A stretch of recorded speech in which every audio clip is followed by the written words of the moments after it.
yes, there is energy that's going to be required to do this thing that you're passionate about, this thing that you feel called to do. It is the mountain.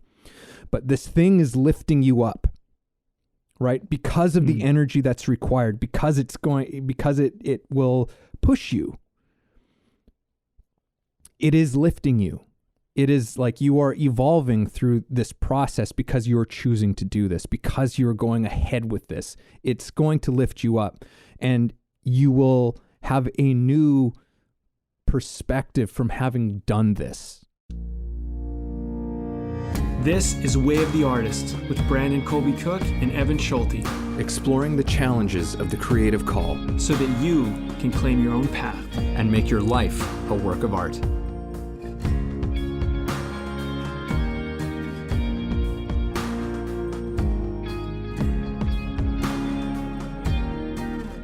All right, everybody. Thank you for joining us. Thank you for joining us on Way of the Artist. We're here to discuss all kinds of things about creativity, life, art, all that kind of stuff. If this is your first time, welcome. If this is not, well, then welcome back. We appreciate you. So today, this topic is one that, I feel like covers some similar themes, like a lot of similar themes that we cover, but I feel like we got like a new kind of angle on this one, and this one's been cooking for, I don't know, probably about like a week or two. Brandon, you said we were having just a chat on the phone the other day, and you brought something up that is something that I remember because it's from yours and mine's good friend from beyond the grave, Mr. Alan Watts, talking about, well, a kind of perception shift, I guess, of sorts. And I'll let you go into what that thing is. But I remembered hearing this from one of his lectures, and we got into that, and I thought, you know what? That's something that I think there's something here worth exploring, and it has to do with perspective, and in so many different ways, and I guess the way in which we gain new perspectives and bigger perspectives. So I'll leave it there, Brandon. Handing it off to you. You have the baton. I thought your intro was hilarious. It was very like, I don't know. It just felt like you were like just doing the thing. I don't know why. It just was making me laugh. Anyway, you didn't say the title, but the title is All Perspective All the Time. And I've mentioned this on the podcast before because it's something I used to say to my students all the time. I mean, I still do, but it was one of those things. It's like, I really believe that it is all perspective all the time. It's all about how you see it. It's all about how you look at it. And not just that, you've said this many times, Evan, you said, attention is magic. And I think that has a lot to do with this conversation as well. Is like, where are you putting your attention? What's that focus on? Because you can be focused on you can be doing the same thing, but you can be focusing on something else. So Alan Watts' kind of comment, and I'm paraphrasing how he put it, but when you're climbing a mountain and you're thinking about how hard it is to climb up this mountain, remember that the mountain is lifting you. And if you're focusing on how the mountain is lifting you, maybe you'll appreciate the climb. Maybe the climb becomes not such a arduous, painful, difficult thing. It becomes, hey, like, look, if the mountain wasn't there, you wouldn't be able to be lifted, Mm-hmm. At least not in that way, So, when we climb something, we go, oh, what an amazing view, but you were lifted to the view, right? And so I think this has a lot to do with our talk about Way of the Artist, because it's like when you're walking your way, you are, and it might be difficult. It might be really hard. You might be going through a really challenging time. Consider that you're being lifted. Consider that you are being lifted up. And that's part of why it's difficult. And if you have that perspective, you're in this difficult time, you might be focusing on like, how is this making me better? Like, how is this raising me? And I do think that we can get in our heads where we can think something's hard and it means that it's hurting us or destroying us or taking away from us. And I think you got to be very careful about that perspective, because just because it's difficult or it's painful or it's uncomfortable, or even if you feel like you're losing something, sometimes things need to be cleared out of the way so that you can actually have the space for what you're meant for. And you don't always know. Hindsight, they say, is 2020 and everything will become clear. But in the meantime, I do think that you navigate to some degree your own journey. I do believe, I don't think that things are predetermined. I'm just going to say a couple things that I think are worth mentioning from my perspective, and you don't have to agree. You too, Evan. No one has to agree. But I believe in free will. Now, whether we have free will or not, we sure feel like we do. It sure seems like we do. So whether we do or not, but if things are predetermined and nothing matters, then why do anything? Why not just let it all animate you? And you know that won't work. It won't work because, you go, I'll laze around and then I'll do this, but that was always predetermined. I was always going to laze around, blah, blah, blah. Okay, fine.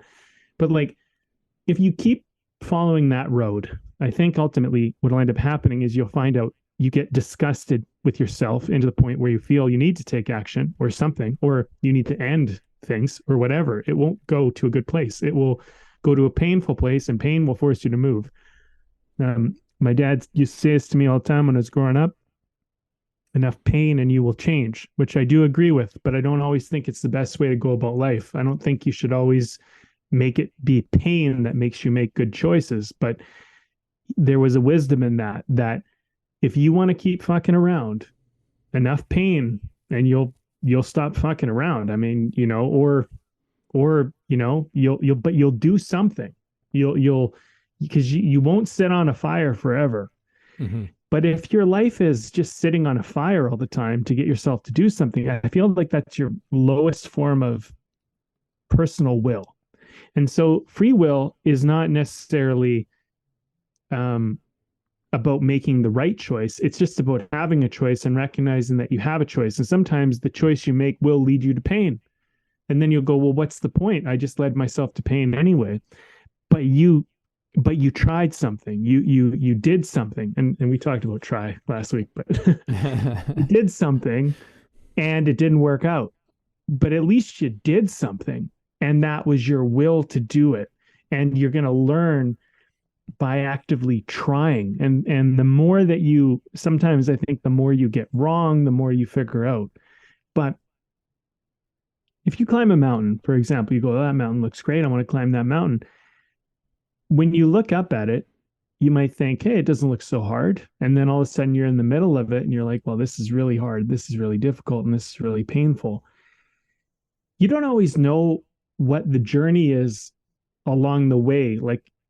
When you look at a mountain from afar, and I know I feel like I'm talking around the whole idea here, but when you look at the mountain from the valley and you go, wow, that would be great. Let's climb that. You're not seeing the cliff edges and all the rocks, it's covered by trees, or, there's just things that you're not always going to see. And you're not going to understand from your perspective what you're going to have to do to get to the top of that thing, And so when you're climbing it, try to remember why you would even climb it in the beginning.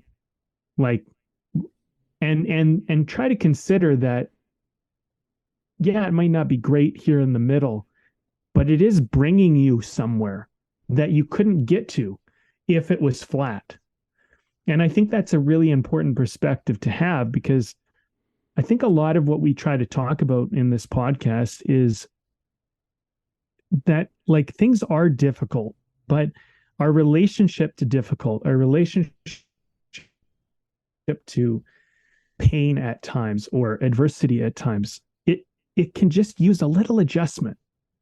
And I used to say this to people with filmmaking, because they say all perspective all the time, because what happens is people will inevitably have a day where it's like, this doesn't always happen, but sometimes I'll have a day where it's like, oh, all of a sudden we can't get the location we planned on. Why is that a good thing? You know, like, and it's really hard to see in those moments because they know this was the perfect location. This was where we were meant to shoot. Like I built the whole film around this location. It's like, okay, great. You can do that. You can choose to marry yourself to that story. But the fact of the matter is the location fell through. So maybe it means you need to delay the film. Maybe that's a good thing. Maybe it means you need to shoot in a different location. Maybe they'll say, I'll lose the actors. Okay, maybe it needs you need to shoot with different actors. Who knows? But you're not going to know until after the fact. So you got to try to embrace it and be like, this is where I'm at. And now I gotta, I gotta look at where the good is coming out of this. And it's going to make you better. Like here's another, I'll just share one other thing on this, Evan. I know I'm talking a lot. Maybe it's to make you a better filmmaker because you're all caught in this film and you're thinking, oh, this film's the most important thing in my life. But you know what? A good filmmaker is adaptive. A good filmmaker is creative and flexible and, can move on their toes a little bit. And maybe this is about your greater vision as an artist than it is about this film and this moment you're doing. But you won't know that until later. So right now you got to try to have the perspective that, hey, this is somehow an opportunity to lift me, right? You could see it as something that's tearing you down. I just don't know how it's going to really do you any favors in life, So all perspective all the time. That's kind of my presentation. Yeah, no, I mean it's a good presentation, solid presentation, and Sign yeah, up, 1995. Yeah. 3-part course. Yeah, no, I mean, just kidding. It's and I just think in terms of like thinking of perspective or your point of view, right? Which is something that, coming from an acting background is absolutely massive. I know that John Malkovich says that if he understands character's point of view, he understands how to play every scene that he's doing. And I've had another teacher say that it's essentially like every character that you play is like got their own set of goggles on, and everything that they see is through those goggles, and that informs so much of how they respond to what happens, to other people, to the world. And we're no different. Like, I'm talking about it in the context of acting, but, actors are very much deeply concerned with how people behave and why people behave in the ways that they do. So hopefully this should give us some broader perspective as well and in that respect. And so much of what I think that we talk about on this podcast is I think about perspectives, and I think that we're always searching for, as human beings, I think that we're always searching for better perspectives. I think that there's a part of us that on some maybe deep level, whether we're conscious of that or not, that understands that we have flawed perspectives. You know what I mean? That understands that, like, I don't know everything. I have very limited, and so we're always searching for better perspectives that can help us to thrive more. That can help us to have more joy in our lives. And sometimes I think that that's usually always the goal, but sometimes the things that we end up actually taking on and adopting actually work against that. We think that it's working for it, but they can sometimes work against that. And I think that what I love about this, the origins of this conversation and that whole thing that Alan Watts was saying in that lecture, and it is exactly that thing where there's this perspective of a lot of people think of, if you are doing a hike up a mountain, doesn't necessarily have to be up a mountain, but works the best, I think, for in terms of what this topic is, where, yeah, you see that there's that place you want to go. There's the summit, or there's the lookout point that you're trying to get to. And you can view the mountain, you can view the climb as an obstacle to overcome. That's one way of doing it. What I love about this is that it's a little perspective shift. It's like, yeah, but you also realize that the mountain is the thing that is lifting you up. The mountain is the thing that is going to provide you that perspective. And yes, there is energy required to do this. I think that's the thing. And it's like, I think language, we were talking about this in our last podcast, it's like how powerful language is in terms of perspective. Like the language we use can greatly inform how we're seeing something, how we're perceiving something. And it just seems so inherently obvious that in this example, looking at the mountain as something that's lifting you up is a healthier perspective than one of almost like confrontation, right? Mm-hmm. Where it's like, there's me against the mountain, right? And it's like, no, what if you could view it as you with the mountain? You and the mountain are in a partnership with each other. And the mountain says like, okay, if you want the view from up here, you just have to put, there's energy required to do that, right? But through that energy, and one of the things that kind of hit me in our initial conversation about this is that it does provide you with perspective, because when you've reached that lookout, when you've reached that summit, you are gifted with a perspective you never had before, right? You are gifted with this greater view that you didn't have before. You can see a further distance. You gain a broader, bigger picture from having done that. And that was something in terms of because we've talked a lot about mountain, sort of like the mountain path, the mountain climb as a metaphor very often on this show. But there was something about this that gave me a bit of a different insight into this metaphor, which is that energy that you put into something that, yes, it does demand something of you, but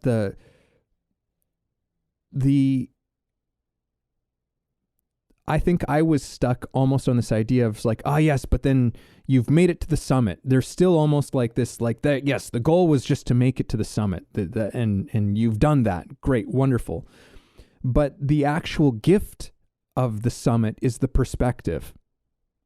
I think that was what was something I hadn't really necessarily considered in our past conversations around this, which is that the gift isn't, whatever the thing is, whatever the reward is necessarily. The reward is actually the perspective. The reward is now you get to have this view that you never had before. You have your reward is a new understanding about yourself, a new understanding about the world, a new understanding about, because you've just opened up your view.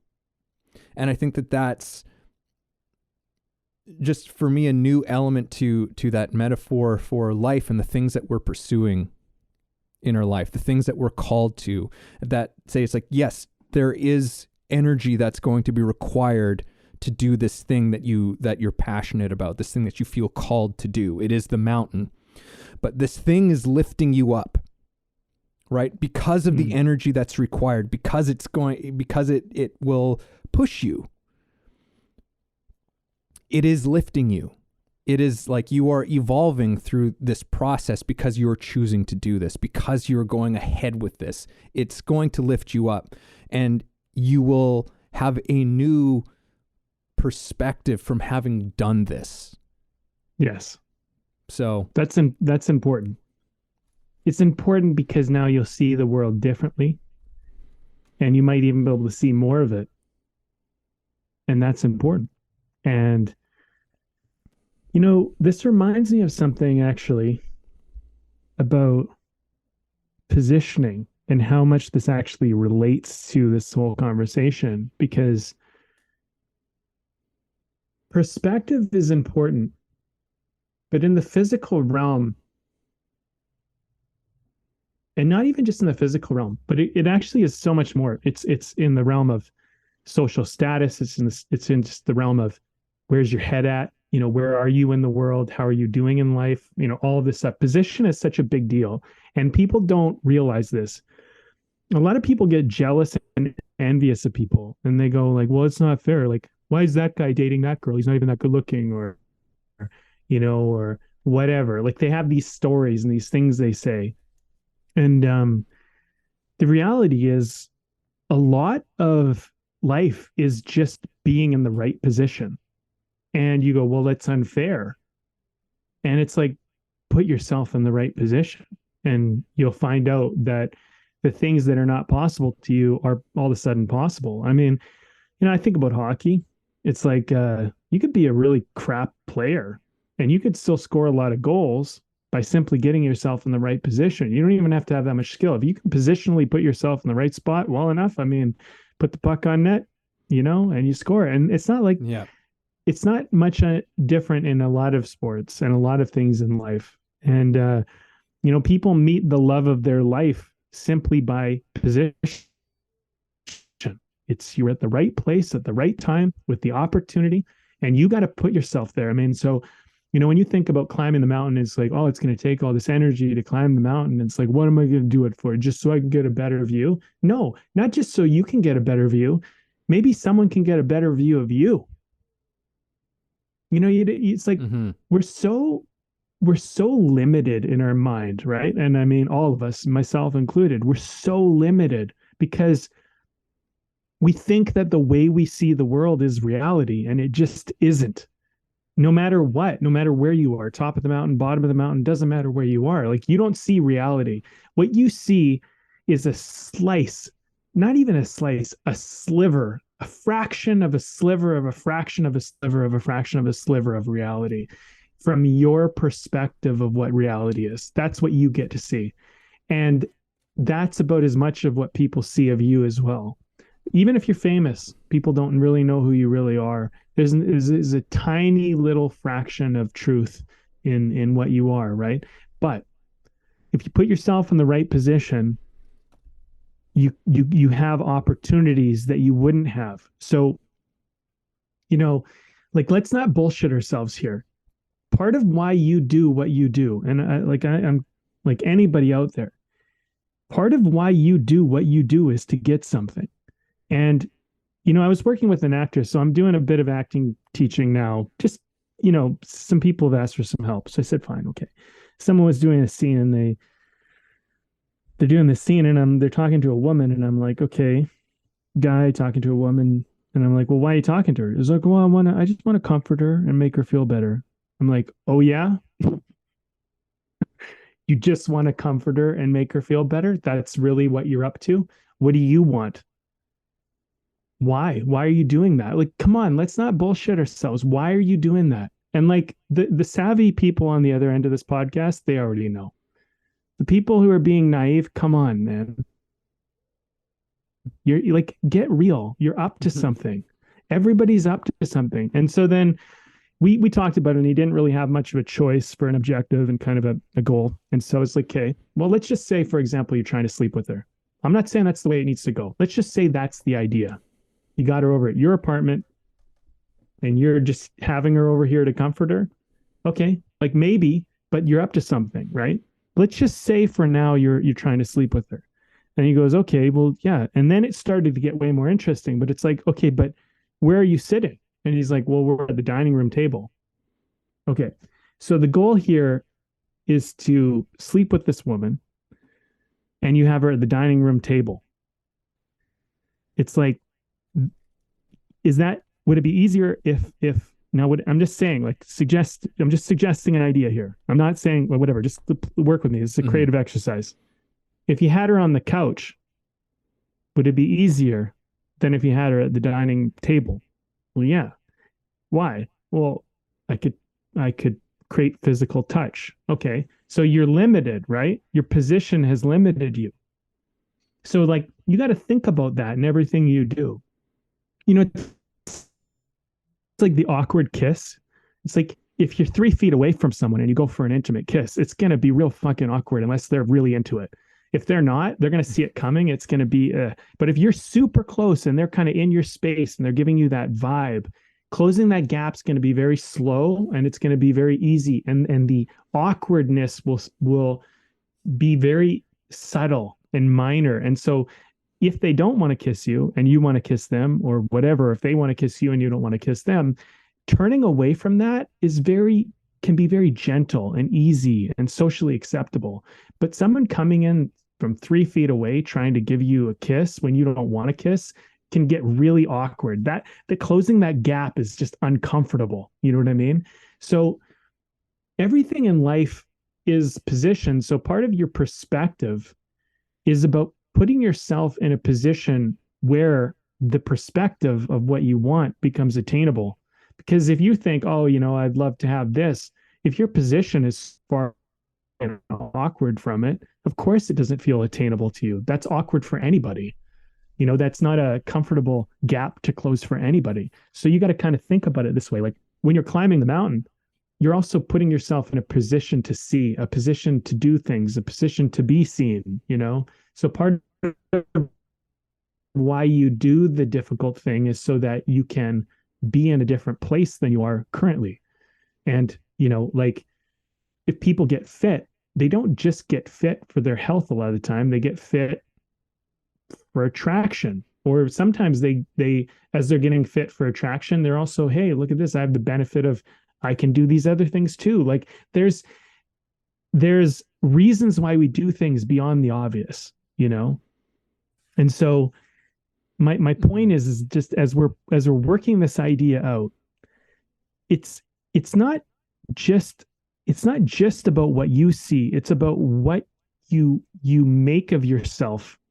It's about the environment you put yourself in that matters, Yeah, there's a number of things in what you just said that are interesting to me in terms of this conversation. One of which is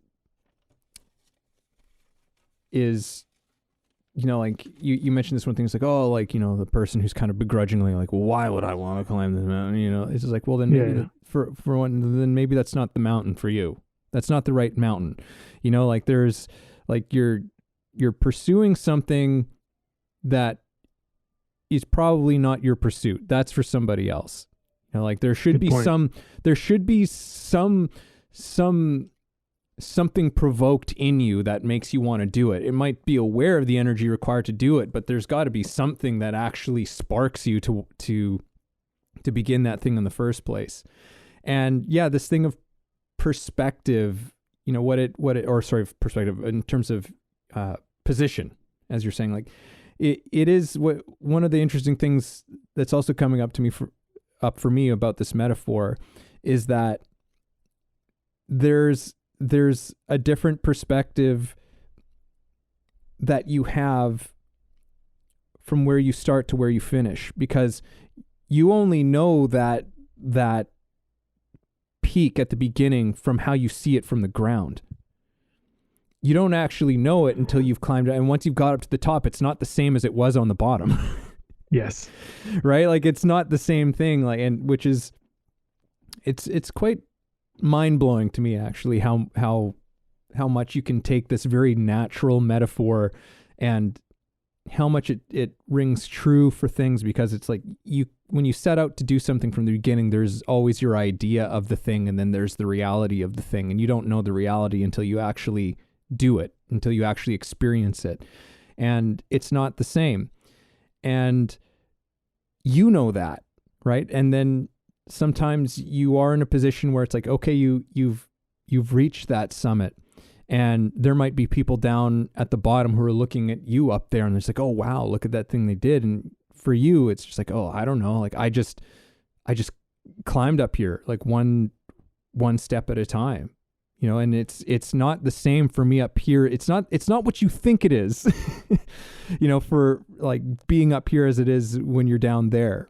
You know, so there's a few things going on for me in terms of that, what you're bringing up. It's a good point to bring up.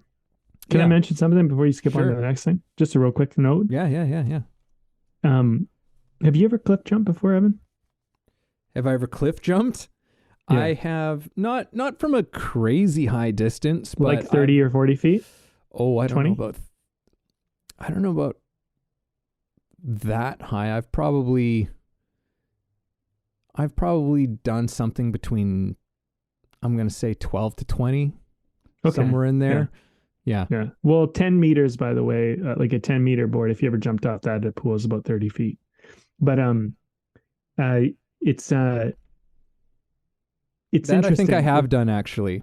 Okay. Like a high, like a high platform, like not like a high board, but like a high platform I've jumped off. Okay. Yeah. Okay. So in my experience with cliff jumping, which, you know, I haven't gone to the extremes, but I've done a little bit of extreme, but like cliff jumping is interesting. And I just want to quickly, I'll try to be as quick as I can about this story. You know, when you're like a little kid, you know, jumping off the edge of the pool is one thing, jumping off a diving board is one thing. And then I remember jumping off the high board was super scary at a certain point. And there's tolerance, right? So you eventually maybe you do the 10 meter, 30 plus feet or whatever it might be. And you're like, okay, this is kind of scary and whatever. Well, I jumped from, I think the highest I'd done was 40, maybe 45. And then I climbed up, I went to this place and it was a 70, 80 foot maybe cliff. I remember looking up at it and being like, wow, that doesn't look so bad. And I remember getting up there and then looking down, and it was two different worlds. I don't know how to explain it other than to say this is not the same cliff I looked up at. It just doesn't feel like it. And something internally in me knew that this was going to be way more intense. And like, I don't know a lot about physics, but I just know that the increase of your speed like doubles every, like, I don't know, I think it's like something like every second or something, as innately you like know that. And jumping off of that cliff, first of all, was super frightening to even get over doing. And everybody down below was like, jump, man, go for it, you know? And of course, to them, they're seeing what I just saw, which didn't look so bad, but I'm seeing what I see now. And this is something to keep in mind as an artist, I think. Like, you look up at what someone's doing and you go, that doesn't look so hard. That looks kind of easy. But just wait till you get there. It might be a little bit different than you think. And so that's why I find that successful people don't really punch down, because they're the ones that have climbed the cliff and jumped off the cliff, and they kind of know what it's like. So when someone's up there and they're freaking out, they kind of have a bit of understanding and, you know, respect and appreciation for like how difficult that actually is. And by the way, I did jump and it was exhilarating and frightening, and the amount of speed, like, I don't know how to explain it. Like, at a certain point you've jumped and you're used to 30, 40 feet, and that's normal. And then you have another 30 or 40 to fall, and this amount of speed that increases between then and the water is just so much more. It's a totally different body feeling. And I just remember after I hit the water, the bottoms of my feet hit somewhat flat. Like, everything went in real smooth except my feet. And the bottoms of my feet hurt for like half the day just because they hit so flat on the water. And I think the point is that you know, now that I've done that, it's a little bit different. But what you think you can do, what you can do, what you've done, all of these things kind of matter in your perspective and your position in life. And so there's some things where you think, oh, I could do that if given the chance. And then you might find out, like, maybe no, like maybe if you got to that position, you wouldn't be able to. And then, you know, you just don't know. And so part of part of the thing is even deciding to climb up to the top of that cliff and even look off the edge. And also, know that if you back down, there's people watching, and there's that whole element. There's a lot of things that we can kind of throw into this mixture of what we're talking about here. Yeah. It's like there's that pressure that comes with it when you're up there. That Yes. is part of the thing that you don't necessarily get from down below. Right. Yeah, and also that it's interesting that you bring up this notion that maybe this is too much for you. Maybe this is not something that you can do. And again, sometimes that comes from making the climb, right? You follow that call up to do this thing because you actually genuinely feel that call to do it. And then you get up to the top, and now you have the perspective of this thing. You're like, okay, I'm here, and this is something that I could do, but you get there and you realize, like, but this is not something that I can do. Or want to do, right? Like, yeah. and maybe you could do it, but you just realize you don't want to. And that's okay. Like, I think that's an important part of the journey. We don't talk about that a lot, but that's an important part of this journey, that you're on. It's okay to decide partway through the journey you don't want this anymore. You don't have to, just because you said, I'm going to do this thing and this is what I'm meant for. That's what you thought. And that's okay if getting to this new place makes you recognize, hey, this isn't actually what I want. I thought I did, but I'm realizing now I don't. That's okay. We can start again. You have new information. So yeah, I was thinking actually, there's sometimes on my social media feeds, it'll pop up every now and then, somebody jumping off a cliff or something, probably because I'm talking about it and it's listening to everything I say, but who knows? But I see these guys and they'll jump off of a really high cliff and they'll jump into a river that's between two rock edges, and it's super dangerous. And I look at that and I go, yeah, I'm not going to do that. To me, that's just too risky. And that might be exhilarating and fun for them. But to me, at least at this point in my life, I'm like, that doesn't do enough for me to take that risk, and I can appreciate that they would do that. And I can also appreciate that I wouldn't. Now, I probably could, but I don't think that just because you can do something, you should do something either. And I think that's a trap we sometimes fall into, because we're like, I can do it, so maybe I should. And it's like, well, just because you can doesn't mean you should. Sometimes we can do a lot of stuff, but we shouldn't do. Hey everybody, this is Evan, and this episode is brought to you by my book. Yes, I recently released a book called The Actor's Awakening, Connecting Spirituality to Craft. Expand yourself as an actor and your craft through a spiritual perspective. Take a journey that will explore universal philosophies and insights to help you understand human nature in a profound way and develop practices to take your work to another level. Again, that's The Actor's Awakening, Connecting Spirituality to Craft, available on Kindle and paperback on Amazon. And as always, if you like the show, please subscribe. Well, yeah, and extreme sports are definitely a thing, and I think that it's such an evocative and provocative thing for us because it takes a certain type of person to do it. And it's also, in many ways, it's such a clear embodiment in so many ways of pursuing something that doesn't really make a whole lot of logical sense. But I understand it in the sense that someone who's involved in an extreme sport of some kind, is like, that's where you feel alive. And it's the same for artists. Why artists do what they do, it's because it's like, why would you choose to get into the arts and try and make a living doing the arts? Like, it's fucking crazy, in its own way. And I'm sure there was probably a lot of people in extreme sports who'd be like, oh, I could never try and make it this way or whatever, and so there's that whole element of different strokes for different folks too. But it comes down to what is the thing that makes you come alive in your life.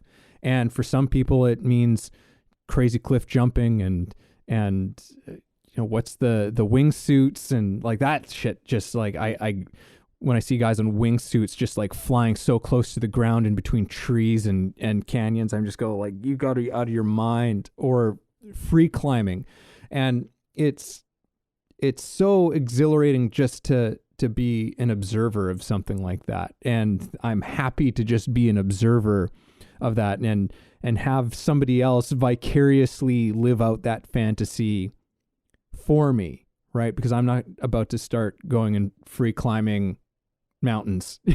Like that's just that's just not in my makeup, and nor do I feel particularly compelled to pursue something like that. But what is the thing that brings you to life? And I've said that a few times now, but like that's to me so much of and that's the artistry of extreme sports in many ways. Like it's because anything can be brought to artistry, and it's like, well, what is that thing? It's like, what's the thing that makes you come to life?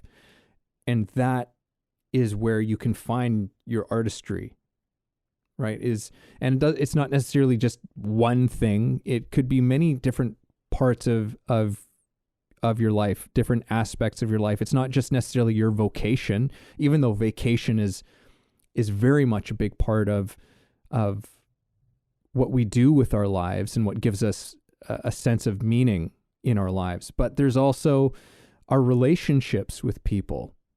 Who are the people in your life that bring you to life? Who are those individuals that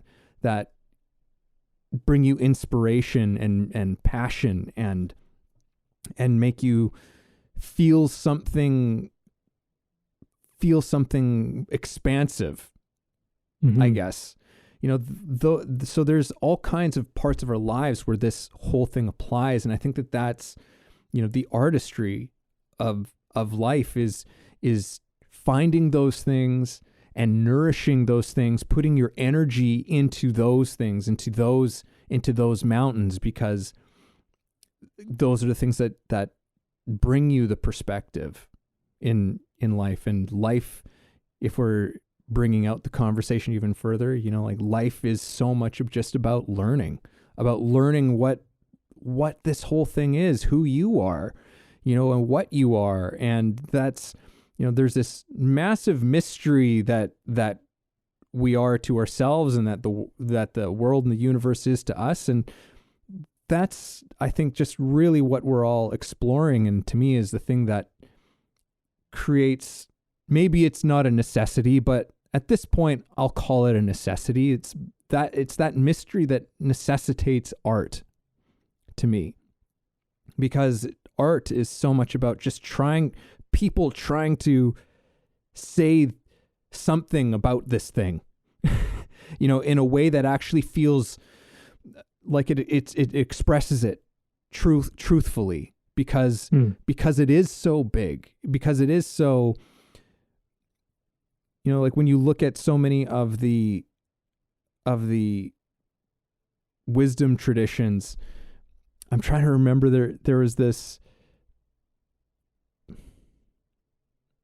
there's some story, and I'm failing to like remember how it all goes accurately. I think it's like an old Buddhist story or something like that, where there was a student, he went up to this master and he said something to the effect. I apologize to anyone who knows this story, and they're probably like, oh no, but hopefully I can convey the point of it.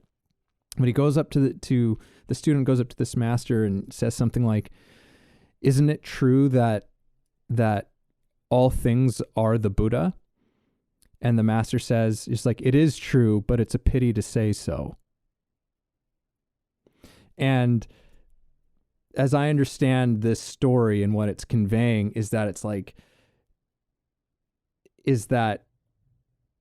in trying to put things into words and in trying to express things in an intelligible, logical kind of way, you're already not saying it. You're already not able to really say what the thing is, because the thing is so big. The thing is so massive that you can't possibly say it. And art is so engaged in trying to say the unsayable.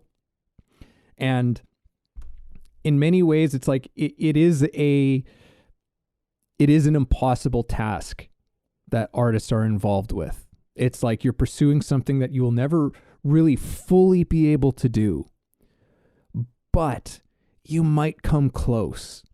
And it's those moments where you come close to it that are so profound, that are so, that not only for yourself, but as someone who's an audience or a witness to it. You know, like you can think of a song, a movie, a poem, something that like when you hear it, read it, see it, it makes some part of you come alive, because there's some, it's saying something to that mystery of life that you recognize, that you can feel it, you can sense it. I know I'm just kind of, I'm waxing a little bit poetic, I guess, right now, but I don't know. To me, that's, you know, that's one of the things of art. It's the things that make us come alive, and it is offering perspective at the same time. You know, it's like, it's trying to find that expansive view of life itself and what it means to be alive. Yeah, you know what? Oh man, I don't know. There's a bunch of stuff I was thinking about as you went on. Let me start with this one. It seems to still be resonating. You know, for acting, for me, like I don't know if acting was really something that I was a good fit for, based on kind of the way I grew up, and like maybe, like I'm just sharing a little bit of personal bit. This is something I've been thinking about. Maybe I had sensitivities and that were kind of good for acting, and you know, they're available to me. So much of my like early years, I was like kind of a bit of a shell of a person, because I had this protective kind of buffer between me and the world. And I was thinking about this because when I was in my early 20s, or my mid early 20s, all my 20s actually, I kept getting close to these roles, like some big roles. And I kept getting this feedback. It's like, everything's really great. We just, like, he's just not quite emotionally available. We need more emotion. It was like always the feedback, time after time and time again. And I would keep the feedback. I have this document, and it's just like over and over. It's like be more vulnerable, get more into the emotion, just tap in a little bit more. And I would try and I just couldn't do it. And I was thinking about that, and I was like, you know, most people now think I'm quite emotionally available, and I think I am. Like, I mean, last podcast I told a story, I basically came to tears just telling a story, you know what I mean? Like, because I'm very in touch sensitivity wise now. But when I was younger, like I was not, you know, I'm not throwing shade on anybody, but like I was neglected a lot. My brothers were older than me. My parents were busy doing work. I spent a lot of time with, like, we had a nanny, and you know, and then I kind of like just learned to kind of be on my own a lot as a kid. And then I went to, you know, I went to high school and middle school, high school, and I was kind of a bit weird for that reason, because I wasn't being socialized probably enough, and I wasn't really having a lot of support. And so, you know, I started getting bullied, and as I got bullied, I started to like isolate even more. I started to kind of be like, well, you know, I'm going to do my own thing. Like, fuck people, you know, like, and some bullies were really mean to me. They were, you know, and kids would make fun of me, and they, you know, and I was a sensitive kid, and they would pick on me about that. So I learned, you know what, you got to hide that shit away. You got to tuck that shit in. You got to figure out how to navigate this world and not, you know, not be a wimp, basically. And then, you know, as I went to college, you know, early on, I got burned by a girl that I dated, and it really broke my heart, and I really felt very vulnerable. And I just, you know, these moments in your life. And so I learned, and I remember there was this point in my life. I remember just being, I was like in my late teens or early 20s, and I remember being like, I just don't want to be in pain anymore. I don't want to hurt anymore. I don't want to, like, just don't. And so I just learned to like, not through drugs or alcohol or anything like that. I just learned to like mentally numb myself. And then I was an actor, and it was problematic because when you're an actor and then all of a sudden you're being demanded to be emotional, it was a contradiction with my life. And so you kind of can't have it both ways. Either you have to be sensitive and open and raw, or you have to like, or you have to like, you have this numb shell. And I'm sure a lot of people can relate to this. I'm sure a lot of men can relate to this because, we're taught, we can't cry. You can't do that. You can't, and you get picked on. And we know that. And so, acting though, because I was so like, I just wanted to do it for some reason so much, it forced me to keep going back, keep going to class, keep trying. And eventually I just broke down that shell, and I eventually became courageous enough to be emotional and be myself and share my feelings and not judge my feelings, and also be accepted for having an emotional depth in a life and actually seeing it as a good thing. But had I not had acting, I don't know if I ever would have done that. So my point is that acting was the mountain that was lifting me. It was getting me in touch with something that if I would have just worked like some iron steel type of job, in the mud, and I could just go to work and tuck away and have a beer, I never would have had to ever face it. I could have tried to hide it for my whole life. I don't know how successful it would have been. I don't know what that would have led to, but I'm just saying that I never would have had to push on it. So acting was very hard for me, and I didn't get necessarily the success I set out to get early on. But in some ways, I don't think that's what it was about for me. I think acting was kind of a necessary thing in my journey, which actually was serving me to be better in my life and to be healthier in my life, and just to be somebody who, didn't hide away from the world. And so it's been such a gift that way. I don't know if I had any business being an actor, but for some reason I wanted to do it. And so I think in some ways, following that thing was the best thing I ever did, even though I was like probably the worst fit for being an actor because I was totally emotionally unavailable and totally not willing to open up. But in some way I was, you know what I mean? Like it's kind of, and so I kind of share the story because I think like maybe you're up to something and like maybe it's doing good for you in ways that you don't even realize, you know what I mean? And look, I mean, now I feel like, wow, like if I really chose to be an actor, I could probably do a pretty good job. But the thing is like, I don't even know if I want to act anymore. And that's the weird thing about it. It's like, so maybe I never really wanted to be an actor. I don't know. That's kind of the bizarre thing about it. But it's definitely helped me in other areas of my life. That's for sure. Yeah. And it, to me, it speaks to that whole thing of there's that perspective from the bottom and perspective from the top. Because we can look at the story that you just shared as, from the bottom, you imagine looking at the top, it's like, okay, that's being a big famous actor winning Oscars and, whatever the hell else is going on in your head. And you do the climb and you actually make it to the top there. But again, it's not the same up there at the top as it was from when you're at the bottom. Right, when you're looking up at that thing, but you still gained this perspective. There's still this thing. It's just not what you thought it was because you didn't know what it was like from the bottom. You didn't know the climb up, and you didn't know what the view was from up there. And it's interesting. I think this was a couple of years ago now. I was visiting some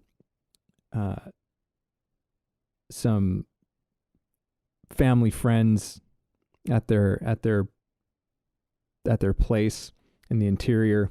That's in British Columbia. And we were just having a conversation and one of the people there, like I did not know them well. They were like a family member of the family that I wasn't super acquainted with, and was just talking a little bit about what I did. And I was just like, oh, like I'm like I came up in acting and mostly an acting teacher, and I wrote a book, I do a podcast and whatever. And this one person said, she was like a jack of all trades, a master of none. And which I thought was kind of like I get where she was coming from, but kind of a ballsy thing to just say to somebody you don't really know, to a certain extent. But it was interesting because there was a mild part of me that was annoyed, but it wasn't the main thing, because I was actually quite calm about the whole situation, where I just went, just like, well, actually, no, I really gave acting, like, I really pursued that hard for a long time, and it was an interesting moment, because it was like in this moment of it being challenged, of this thing that I had spent so much time and energy in my life doing. I had this perspective at the end of it. It's like, okay, yeah, you know what? Like I didn't become the a big A-list actor that I had imagined, but at the same time, this pursuit that I did had given me so many other things. Like, it's my friendship with you, this podcast, my wife, like, it's my wife. There was your child, my child, and teaching even as well. Like, there's just I got this, I've received this kind of view, and it's not even like that thing's over, because acting and the pursuit of acting has and continues to inform so much of my life and how I view life. Like, so much of the things that we talk about on this podcast, like, I'm running it through a filter of acting. Like, it's given me a way of seeing the world. It's given me a perspective, and I share these things hoping that, they can help shed some light on again, this thing called life that we're all somehow a part of, right? And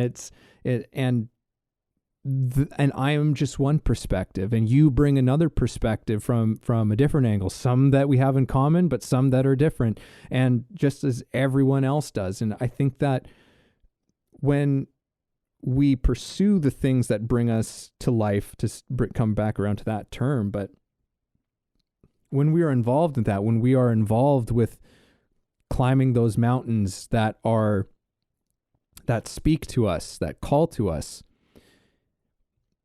we get to gain these perspectives. And then one of the gifts that has is that then we get to share that with other people too, right? We get to, and by us all being able to share these things, we are able to understand each other better. We are able to, hopefully go towards something that's brighter in the future, because there are challenges and struggles on the way there, right? And we only get to do that, and we're only able to lend and share those perspectives by putting in that energy.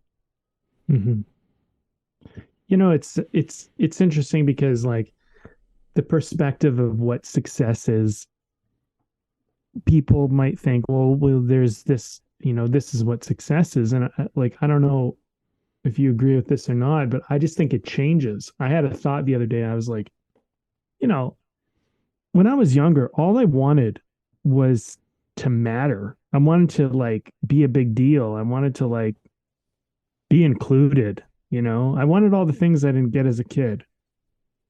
I wanted people to feel like they'd make time for me. I wanted to be included in the cool group. I wanted, and there's a lot of wounds there that I was just trying to, like, I want that stuff. And and I feel like I achieved most of that. Like, but in my mind, when I was really young, I had to be super famous and wealthy and all this stuff to do it. But it's like, no, you don't actually. You just start connecting with people, and you start creating stuff, and you start, doing stuff, and you'll have all of that. It's not actually as big of a mountain as you think you got to climb. And then once I realized that, I was like, well, I don't know, like, do I really want to be, like, famous and a big actor? I'm like, what a pain in the ass. Like, I don't want people pestering me all the time. Like, I like my alone time. You know, Yeah. it's like, And so then it started to flip. and not knowing who so your friends really are. Sorry to, oh but yeah, yeah, yeah, just yeah, exactly. There's another thing, right? So that's a part of getting to the top of the mountain when you have everybody around you. I don't know if you remember my 30th birthday. I had like 100 people at my party, right? Um, you know, and that was fucking packed with people. You know, how many people of those people I talked to today? Like not many, you know what I mean? Because there's a lot of people that I don't know, it was probably political, you know, they like showing up to my party was probably part of the, you know, this is kind of the thing. You know what I mean? It's like those aren't real. Like you're here, you were at my party, but like not everybody's like you, and not everybody's like a friend that I connect with every day. Now I'm more like, no, you know what? I just want a handful of good friends, and that's good enough for me. And everybody else, if you know, if they want to connect, I'm totally open to it. But I'm not like I don't need that big group anymore, you know. And so things change. But like you know, how much bigger does it really need to get? I mean, that was for me, like that was, you know, I had this big 30th birthday surprise, you know, and it was kind of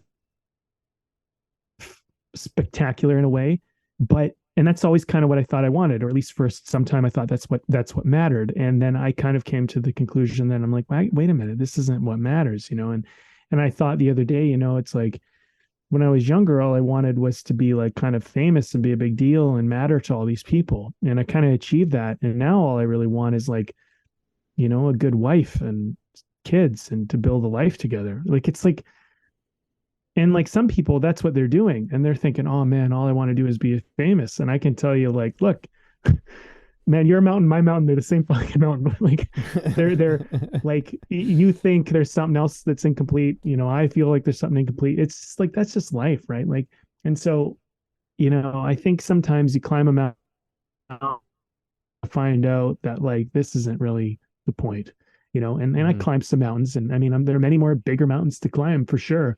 I'm not saying I climbed the biggest one, but you look at the next horizon of the next mountain that's on the same path you've been on, and you go, well, you know, I climbed this mountain. I don't even want to climb that mountain because if it's just more of this, maybe this isn't what I want. And then you start looking around and you look at the other mountains that are maybe in a different direction. You go, well, that might be a nice mountain to climb. You know, when I talk to like married people and they're like, oh, don't, I've literally had this conversation with people, Evan, this week. And I mean, they're like, don't get married, man. Your freedom's awesome. You know, like I've had people say that to me and I'm just like, yeah, that's funny. But then I see them playing with their kids and I'm like, man, that seems pretty fucking awesome to me. You know what I mean? So it's just funny. Perspective is funny, right? Like it's the grass is always greener, right? yeah, exactly. But I think this is a really important thing. Like I'm not saying that I did it right or wrong. I'm saying I did it my way to come to my discovery. And I don't think anybody should follow my path and do it my way if that's not the way for you. It's just the way that I needed to go.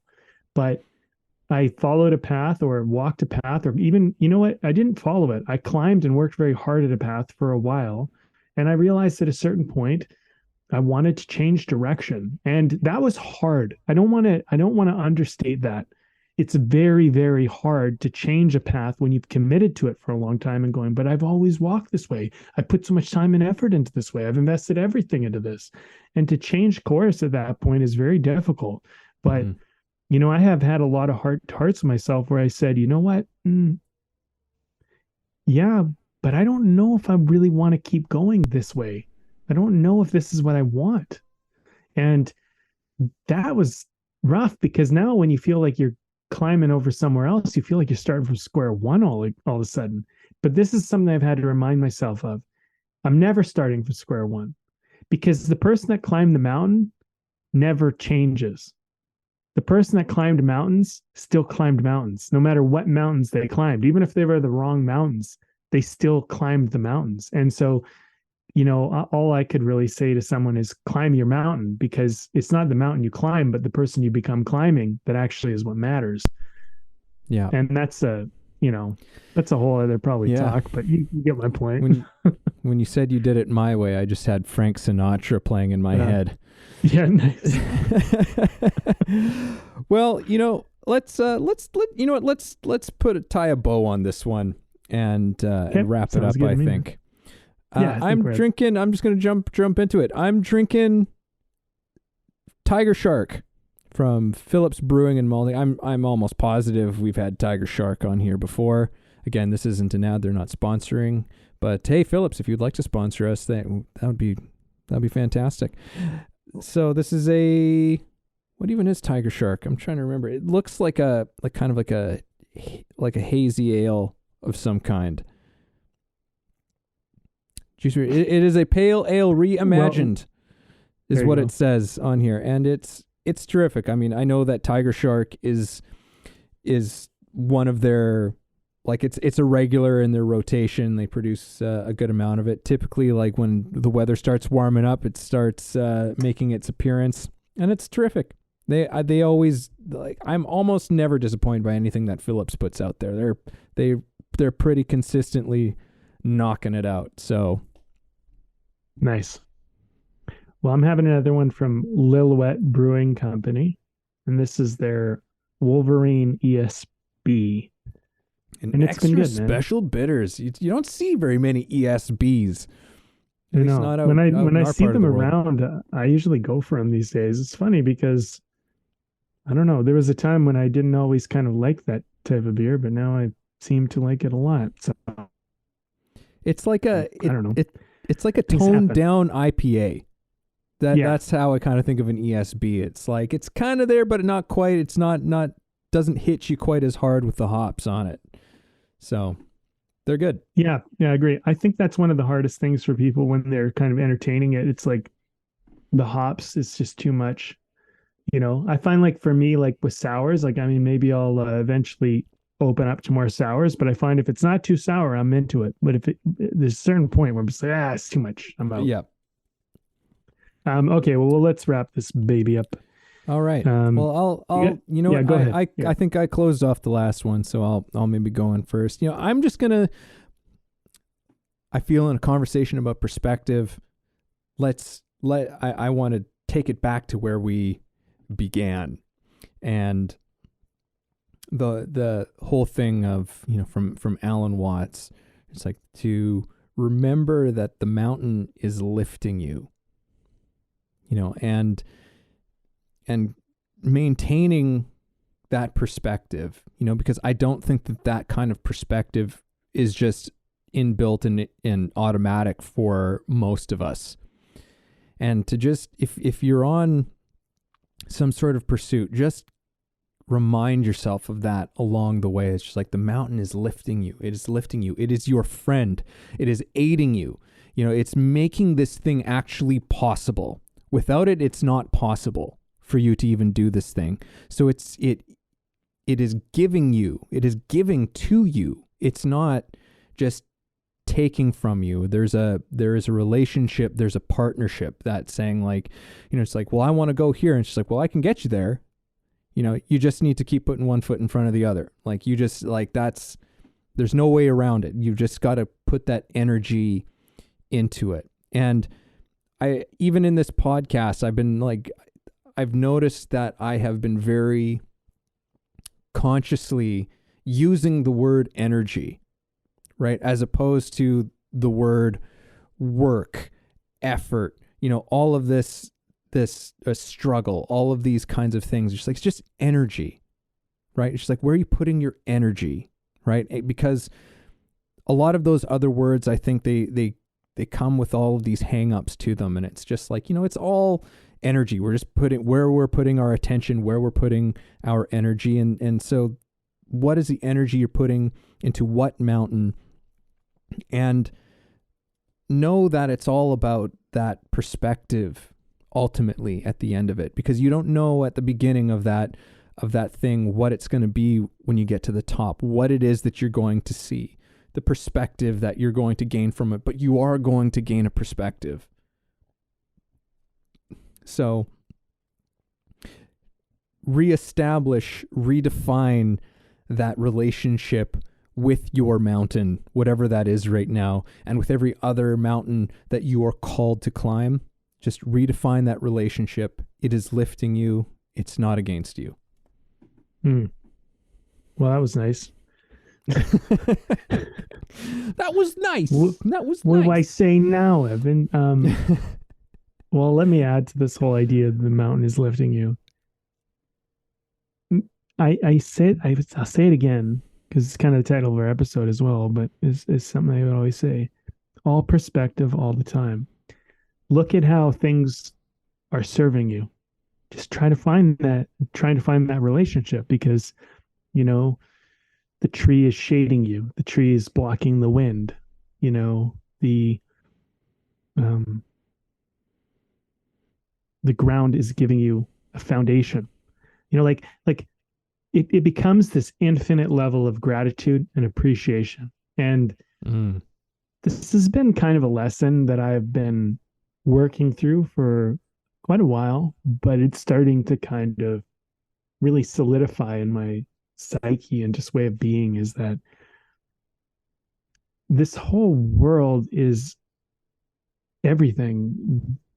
You can just be so grateful and appreciative of it. And it, when you do, it puts you in a state of love.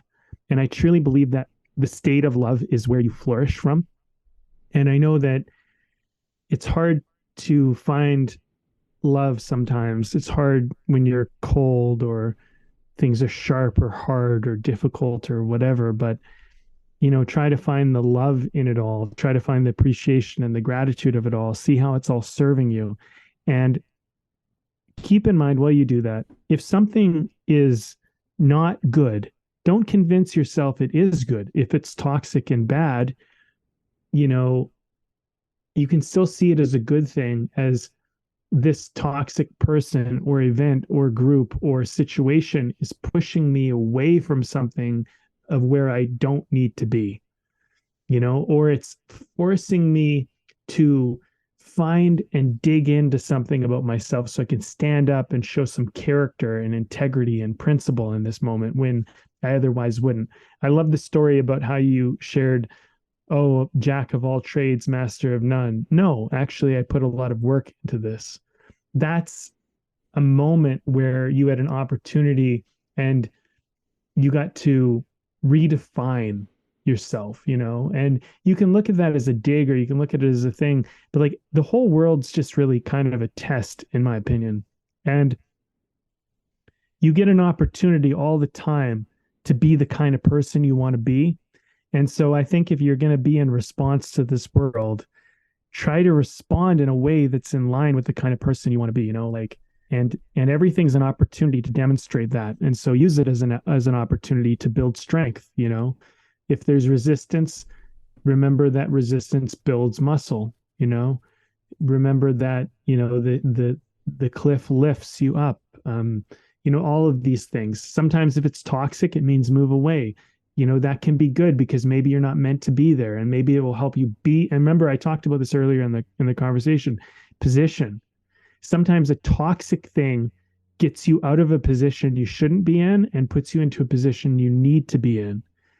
And so, you know, you can work this out however you want. You can have faith in like God, or you can just think of it all as random and you're creating it. But whatever you do, I say author your life and author yourself in a way that is serving you. Try to perceive this world as trying to help you, you know, and when you see it that way and you are grateful for everything it's doing and granting and offering, it's a totally different experience and it's a different life. And I'm willing to bet that's the life you want.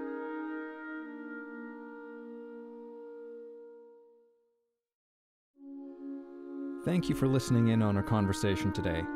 We hope you found something helpful that you can carry forward with you. Head over to our website, wayoftheartist.com, for more free exclusive material and learn about the show. If you haven't already, please support us by subscribing to the show, sharing it with people you know, and keeping compassionate, creative conversation going.